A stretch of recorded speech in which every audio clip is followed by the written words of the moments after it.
ব্রিজের দাবিতে আগরতলা জাতীয় সড়ক অবরোধ করে বিক্ষোভ এলাকাবাসীর। ব্রিজের দাবিতে জাতীয় সড়ক অবরোধ। বাঁশের সেতু মরণ ফাঁদে পরিণত হয়েছে।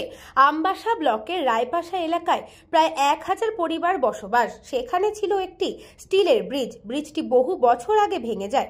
সেখানে বাঁশ দিয়ে ব্রিজ নির্মাণ করা হয়। গত 4 মাস ধরে এই বাঁশের সেতুটি জরাজীর্ণ অবস্থায় পরিণত হয়েছে।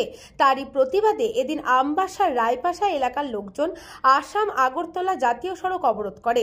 আমবাসা বেদবাগান এলাকায় সিআরপিএফ ক্যাম্পের সামনে জাতীয় সড়ক অবরোধে বসে তারা। ঘটনার খবর পেয়ে ছুটে আসে আমবাসা থানার পুলিশ ও আমবাসা পূর্ত দপ্তরের আধিকারিকরা।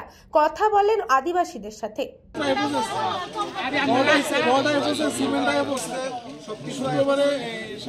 কথা বলেন অবরোধকারীদের সাথে। শেষমেশ পূর্ত দপ্তরের আশ্বাসে অবরোধ মুক্ত হয় সড়ক।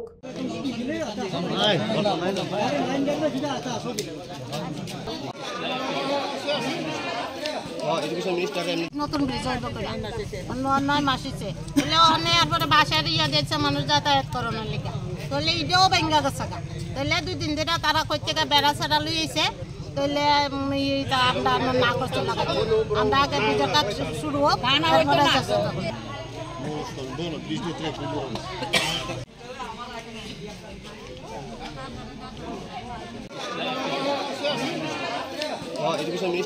Bureau Report, News Bongo Time.